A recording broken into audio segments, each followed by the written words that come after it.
Assalamualaikum warahmatullahi wabarakatuh. Nah, kali ini kita coba ngulik tentang Hoirunisa Marzuki. Marzuki nama bapakku. Nama bapak ya? Marzuki Haris. Hoirunisa Marzuki Haris. Hoirunisa Marzuki Haris. Ya. Luar biasa. Panggilannya Nisa. Nisa. Oke, kita sekarang coba ngulik Marzuki Nisa. Kita ngulik Hoirunisa Marzuki Nisa. Ya.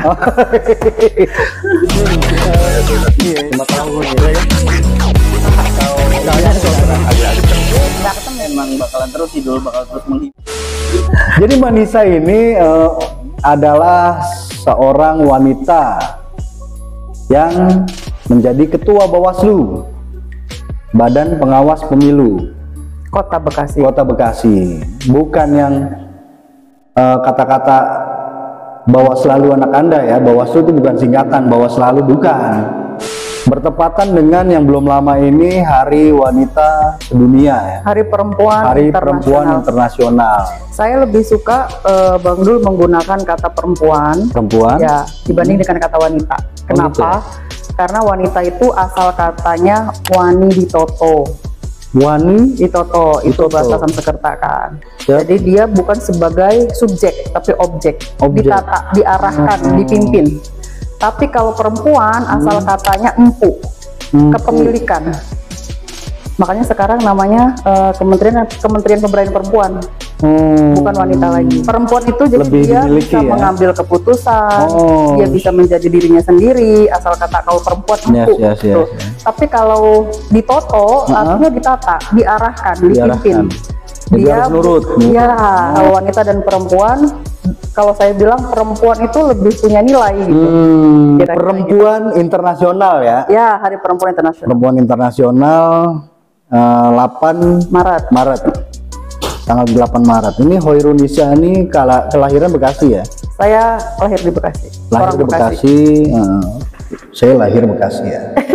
Ya. Itulah ketua Bawaslu. Inilah. Padahal orang Bekasi gitu. Harusnya kan ngablak gitu kan. Iya. Gitu kan. Gitu kan. Bagian. Nanan udah bagian apa? Mbak Nisa nih basicnya apa Mbak? Saya aslinya orang Kabupaten Bekasi karena orang tua di sana. Kemudian saya sampai SD SMP di Bekasi. Saya SMA di Bogor. Kuliah saya di Solo, ambil psikologi S1 saya ya. Dan sekarang lagi S2, tinggal tesis di psikologi Atmajaya. Berarti fokus di psikologis terus ya? Ya. Waduh, gue dibaca nih nanti.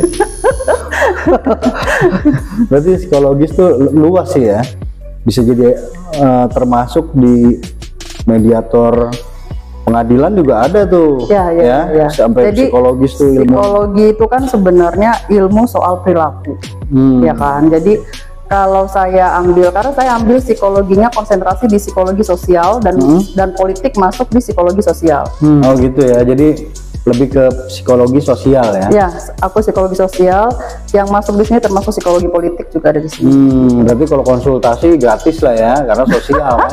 Oh bukan ya? Bukan gitu ya? Buat Bang Dul deh.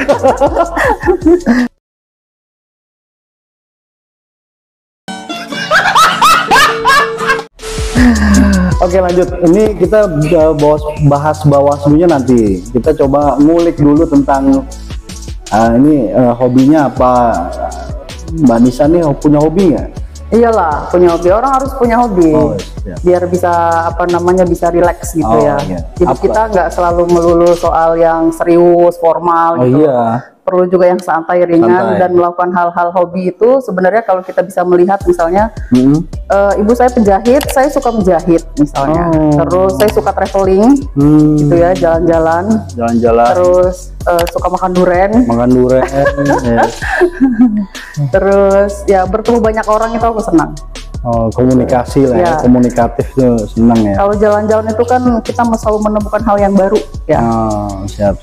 Karena sebenarnya kalau kita jalan-jalan, jadi langkah kita lebih jauh tuh kalau kita makin luas, kita makin banyak mengenal orang, makin beragam, itu pandangan kita juga jadi lebih luas lagi, nggak sempit. Jalan-jalan ya. Tapi kalau jalan-jalan sih, setahu saya hobi semua orang sih. Iya. Enggak juga. Ada yang orang sukanya nonton aja di dalam rumah kan ada juga. Ada ya? Iya. Berarti kita sama lah. Saya senang tuh kalau kayak malam Selasa kan ada pasar malam gitu kan. Saya ngajak anak tuh, ya dek ayo jalan-jalan yuk gitu kan. Pasar malam gitu. Ngomong apa sih? Oh itu hobinya. Ada yang lebih serius lagi hobinya, lebih ditekuni. Hobinya. Ya, saya bisa menjahit, bisa menyulam gitu. Itu sih karena orang tua, karena ibu saya penjahit, jadi saya bisa. Terus saya juga menanam, suka, makanya di sini banyak yang hijau-hijau. Gitu, saya suka lihat sesuatu yang tumbuh gitu. Yang tumbuh ya. Jadi kalau saya kasih di ruangan ini ada banyak yang hijau-hijau, saya setiap minggu ganti airnya gitu kan, dan dia udah mulai tumbuh yang kecil-kecil itu, daunnya itu seneng banget. Seneng banget, pas udah numbuh kecil seneng ya. Tapi akhirnya lupa mati ntar lagi. Oh enggak, kalau saya gitu biasanya. Stop it, get some help.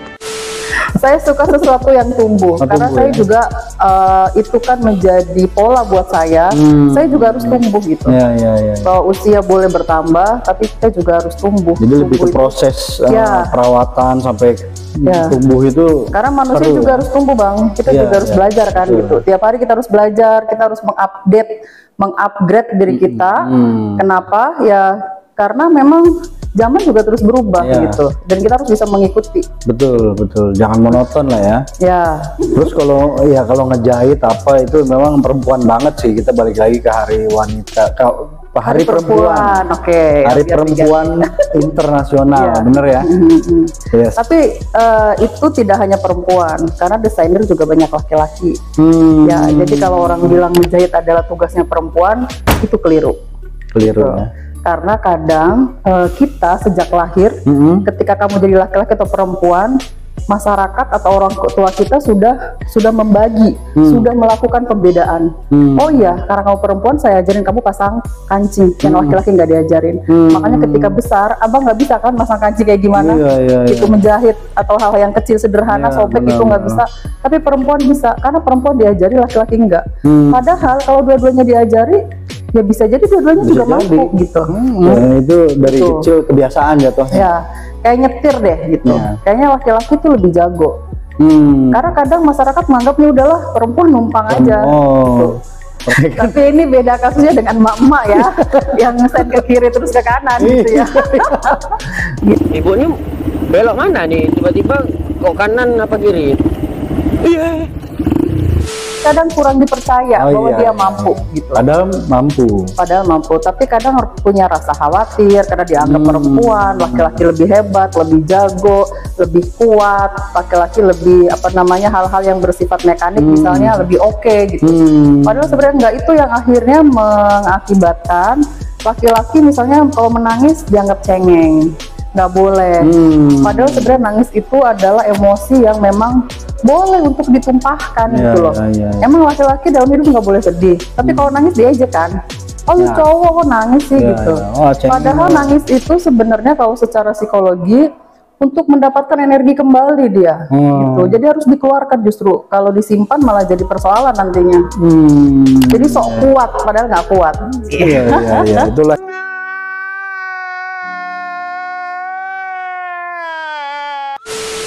Itulah hebatnya perempuan, sesuai dengan fisiknya perempuan.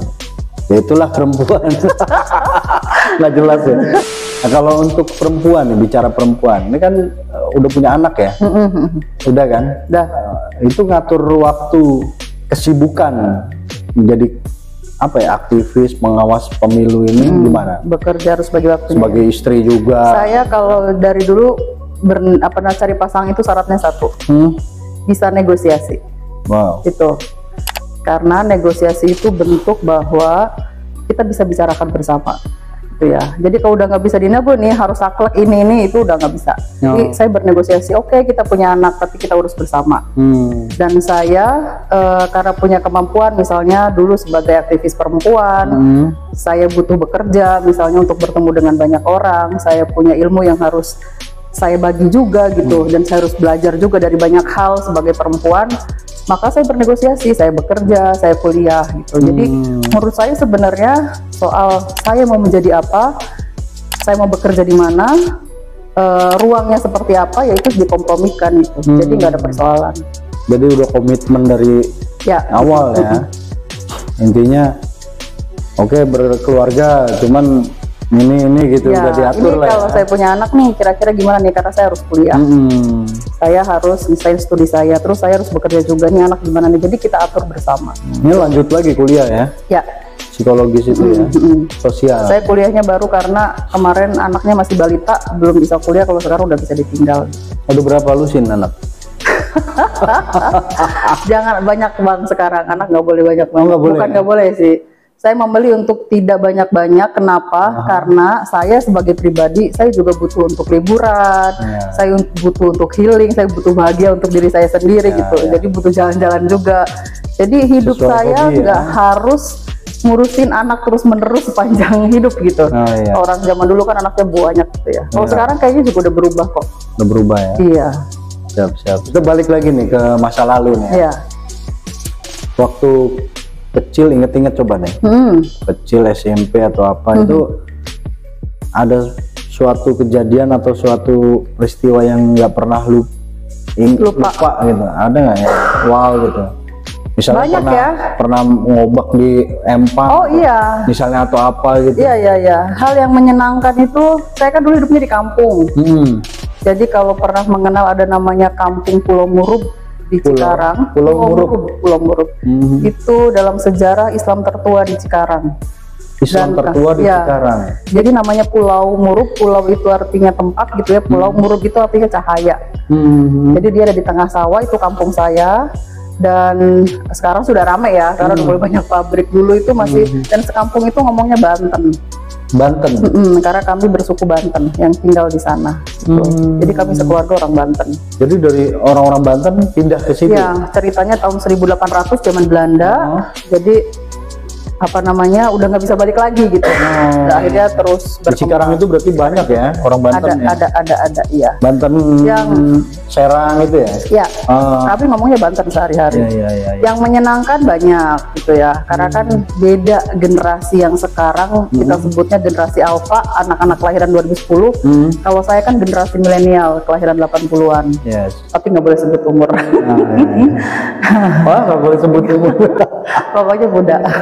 Iya.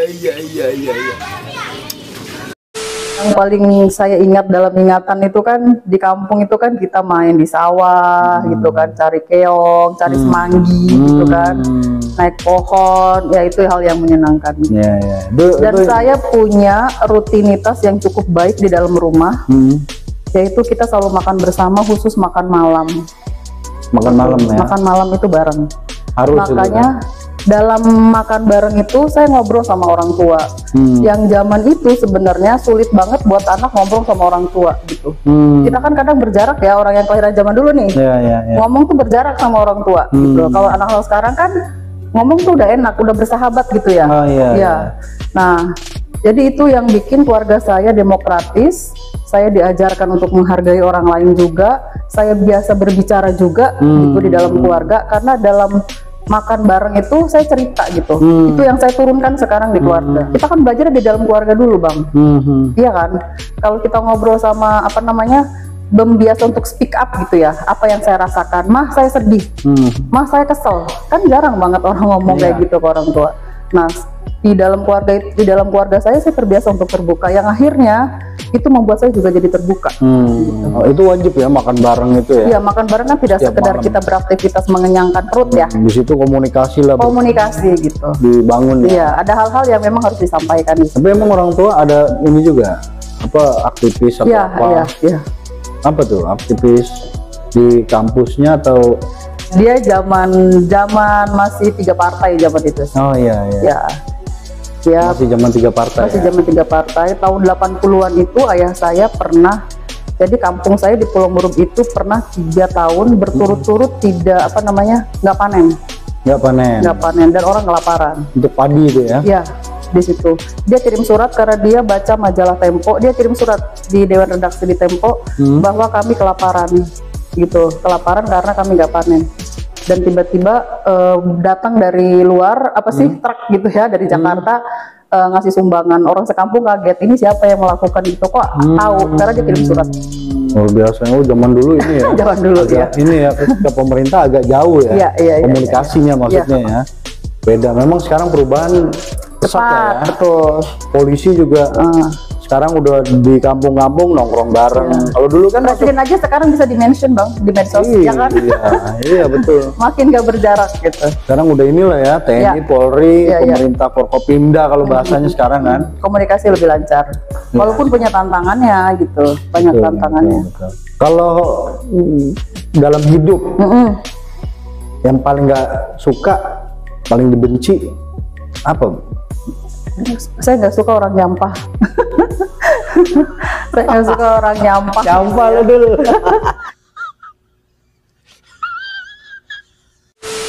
Karena apa itu kan bikin bikin kotor gitu ya. Nyampah. Jadi, itu maksudnya lebih spesifiknya ya omongan sampah juga saya nggak suka. Maksudnya orang dikit-dikit Bu beli sampah, dikit-dikit ngomong sampah gitu. Enggak. Oh bukan, gimana? Ya orang buang sampah sembarangan, saya nggak suka. Kalau dikasih minum, misalnya dikasih air ya botol atau air gelas gitu kan, itu nggak dihabiskan, saya juga nggak suka. Karena sayang gitu ya, belajar untuk nggak menghargai ya. Ya nggak tidak menghargai, itu kan plastik ya Bang, gitu. Jadi harusnya dihabiskan. Kenapa sih harus dibuang gitu ya, disisakan gitu. Terus kalau sampah itu kan, meskipun sekarang udah banyak ada daur ulang ya gitu, tapi saya masih banyak menemukan orang-orang di jalan tuh nggak care gitu. Sebenarnya itu memang karena mereka dia hanya memikirkan dirinya sendiri gitu. Dia nggak memikirkan soal bumi, nggak memikirkan soal lingkungan, nggak memikirkan soal bahwa ya hidup itu nggak sekedar buat dirinya sendiri, tapi untuk banyak orang. Jadi omongan yang nyampah, dan orang yang buang sampah. Ya ngomong kalau nggak penting-penting banget tuh jangan diomongin. Tong kosong nyaring bunyinya itu ya. Ibaratnya sama orang yang tukang bohong juga nyampah juga kan. Nyampah lo gitu kan. Nah ya. Kalau dalam hidup yang paling lo suka apa? Ya saya suka orang yang hidup itu kan sebenarnya kalau saya bilang berbagi Bang. Iya kan, jadi saya suka sharing, saya suka berbagi, saya suka ya yang disukai itu. Yang suka berbagi itu ya, berbagi ilmu lah, apakah gitu ya. Termasuk kalau kita lagi beli nasi uduk, bagi-bagi lah gitu kan. Enggak ya? Apanya yang dibagi-bagi? Nasi uduknya, kerupuknya lah kasih kan. Oke, ini kita coba pengen tahu juga ngulik tentang seputar Bawaslu, Badan Pengawas Pemilu. Ini kebetulan kan sudah menjelang pemilu 2024. Ya. Sejak kapan sih sebelumnya nih berorganisasi? Ya, karena bapak saya juga aktivis gitu ya. Saya sejak kelas 3 SD udah jadi ketua kelas misalnya. Terus SMP itu ya saya selalu jadi ketua kelas sih seringnya. SMP saya jadi ketua OSIS, SMA juga jadi ketua OSIS gitu kan. Bahkan di SMA itu perempuan pertama yang jadi ketua OSIS. Itu dampak dari komunikasi yang selama ini dibangun ya. Karena saya suka berorganisasi sih gitu. Siap. Karena belajar menjadi manusia itu kan, kalau di pendidikan itu kan di sekolah kita belajarnya akademis ya memang. Belajar berhitung dan sebagainya, tapi belajar untuk memahami diri sendiri dan orang lain gitu kan, itu dan jaringan, kita memang perlu berorganisasi. Terakhir berorganisasi di mana?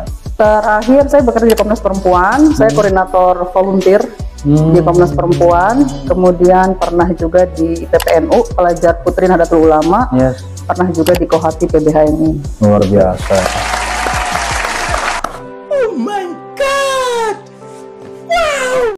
Kalau ini jadi Bawaslu, jadi anggota Bawaslu. Ya, kenapa pilihannya ke Bawaslu? Kenapa ke Bawaslu pilihannya? Ya, sebenarnya saya itu selalu berprinsip dimanapun kamu berada, sebisa mungkin kamu melakukan sesuatu membawa perubahan yang baik, berdampak baik gitu. Kemudian saya perlu tantangan lagi gitu ya.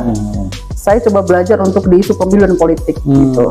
Dan ada kuota 30% memang untuk penyelenggara pemilu gitu. Dan bunyinya memang kan memperhatikan keterwakilan perempuan 30% di penyelenggara pemilu. Nah, jadi saya berani mendaftar. Di sini pun sama gitu ya. Saya coba untuk bisa dengan cepat belajar soal kepemiluan dan politik gitu ya. Dan menurut saya sih hanya tempatnya saja yang berbeda gitu. Tapi yang buat saya yang lakukan adalah gimana caranya membuat perubahan yang lebih baik gitu. Meskipun cuma kecil. Siap. Baik, tapi Bawaslu ini berapa periode sih maksimal? Ini kan periode pertama ya, yang sekarang itu kan dulu ad hoc ya. Jadi setelah dulu namanya Panwaslu, jadi setelah pemilu dibubarkan, mau pemilu dibentuk setelah pemilu dibubarkan, namanya Panwaslu. Kalau sekarang sudah berbadan permanen gitu. Jadi sekarang namanya Bawaslu. Jadi periode pertama 2018 berakhir nanti di 2023 di tahun ini, dan Agustus periode pertama ini akan berakhir semuanya. Kita boleh mendaftar lagi 2 kali sampai 2 periode ya. Yang 2 periode ya. Jadi kami yang berlima di pimpinan Bawaslu Kota Bekasi masih punya kesempatan untuk sekali lagi. Gitu. Yes. Tapi lanjut ya, nyalonin lagi gitu ya. Nah terus apa sih tugas Bawaslu lebih spesifik, singkat aja? Ya. Sama syaratnya gabung di Bawaslu. Di Bawaslu ya. Kalau Bawaslu tingkat kota dan kabupaten ini kan sifatnya permanen, memang 5 tahun. Kami punya sumber daya yang di tingkatan di bawahnya, yaitu kecamatan, pengawas kecamatan. Kemudian ada pengawas kelurahan, di kecamatan 3 orang, di kelurahan 1 orang. Nanti menjelang pemungutan suara ya, itu nanti ada pengawas TPS gitu. Nah, menjadi Bawaslu kan tugasnya melakukan pengawasan. Kita memastikan bahwa proses tahapan pemilu itu berjalan sesuai dengan prosedur gitu ya, terlegitimate gitu ya. Makanya memang harus ada pengawas. Yang sekarang ada tahapan pemilu itu kan kemarin misalnya pendaftaran peserta pemilu untuk partai politik, kita awasi juga. Kemudian nanti ada masa kampanye, pemungutan suara dan sebagainya. Prosesnya kita awasi gitu. Kemudian juga soal melakukan penindakan ya, pelanggaran pemilu, salah satunya adalah politik uang.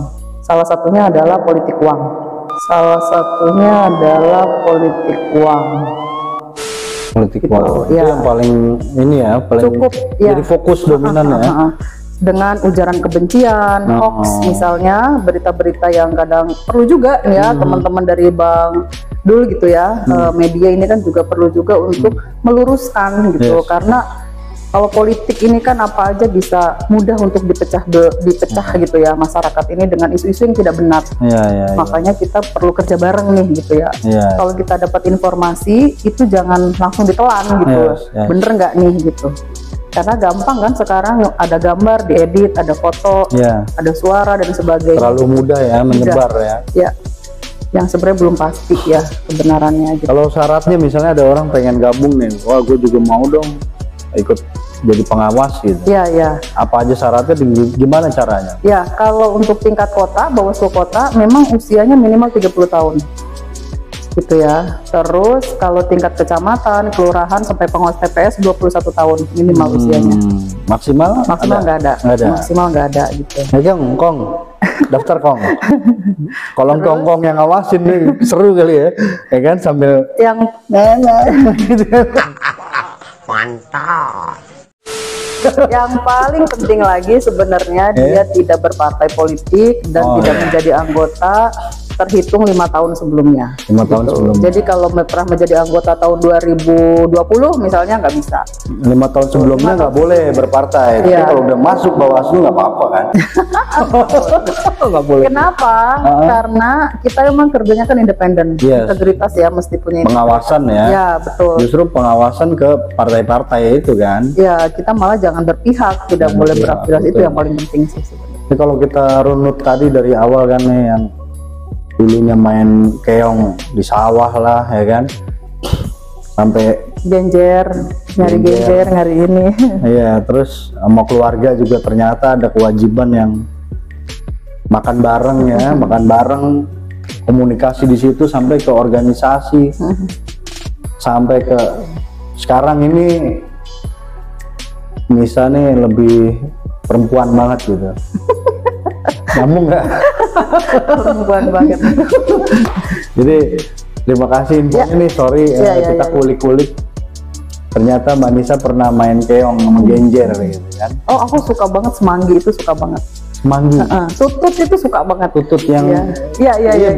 Karena aku dulu nyari sendiri. Oh.